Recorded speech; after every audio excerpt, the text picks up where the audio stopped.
Interviewing can make you nervous. Your heart might beat fast, your palms might sweat. Keep in mind that the important thing is for you to stay calm, focus on how you're communicating, and focus on what your body language is saying.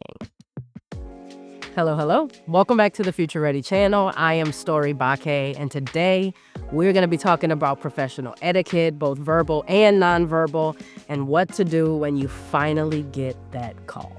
We're going to talk about the things that you say and the things that you do and how those things are interpreted by a hiring manager or someone sitting in an interview looking at you. We're going to start talking about body language first. Eye contact is super important. Having good eye contact is perceived as a deep interest. It shows someone that they can trust that you're listening, and is an important key when someone is talking to you because it helps them follow whether or not you're grasping what they're saying. It may also feel a little weird for some. So I'll give you the advice of either practicing that eye contact in nervous situations, or give a glance at somebody's forehead for a few seconds before you look away. Enough to feel natural and not invasive. While eye contact can be uncomfortable, another way of letting someone know that you're really listening to what they're saying is by nodding, giving a smile. You just want to ensure that that person knows that you are actively listening. I'll be transparent. I'm one of those people that responds with my face. I've been told by many of my friends, many of my bosses, to fix your face. I know exactly what your face is saying. So just be conscious of the faces that you're making. If you disagree with something that's been said, don't let that come out in your face. Keep a straight face, keep a smile on, stay focused on the mission at hand. Let's talk a little bit about posture. It really gives someone a key into how you are feeling. Are you feeling confident? Are your shoulders back? Are you sitting up? Is your neck straight? Versus, could you be feeling a little shy? Are you tucked away? Are you afraid of participating? The interpretation that somebody may have from your posture or the way that you are engaging is a key detail in whether or not they're hiring you. Keep in mind that posture really matters, especially when you're in an in-person interview or meeting. Let's talk about handshakes. I'm going to teach you how to do a proper one. There are 3 different kinds of handshakes that we tend to talk about. There's the soft handshake. There's the firm handshake. And then there's the handbreaker. Please do not break anyone's hand. When you go in for a handshake, the most important thing is to ensure you get a full grasp, a light shake, and let it be firm. Not handbraking, not soft and dainty, but effectively firm. Another thing to keep in mind is crossed arms. Some of us take a professional headshot with their crossed arms. I am one of those people, and it seems like a power pose in photos. But if you cross your arms when you're in an interview or in a meeting, it could make you seem like you're closed off and disinterested.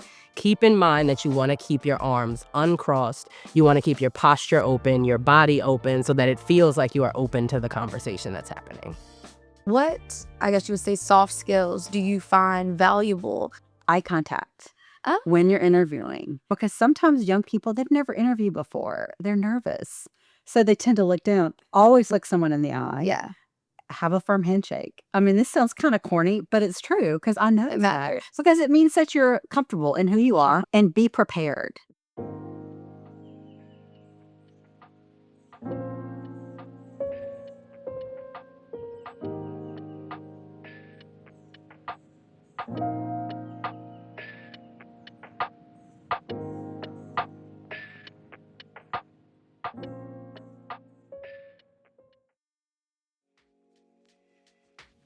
Let's talk a little bit about verbal communication. How you talk is just as important as what you say. Your tone matters, your enunciation matters, the clarity of the way you speak matters. You want to ensure that the person on the other side can fully understand what you mean.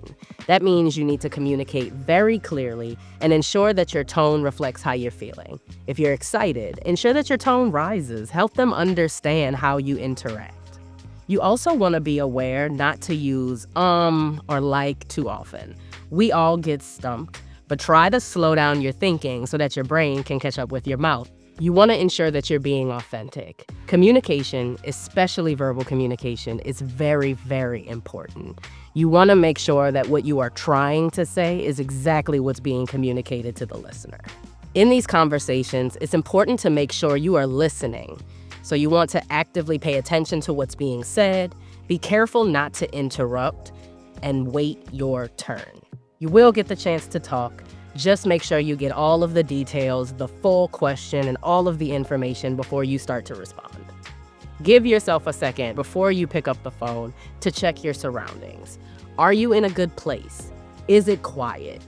Is it the time to have a conversation?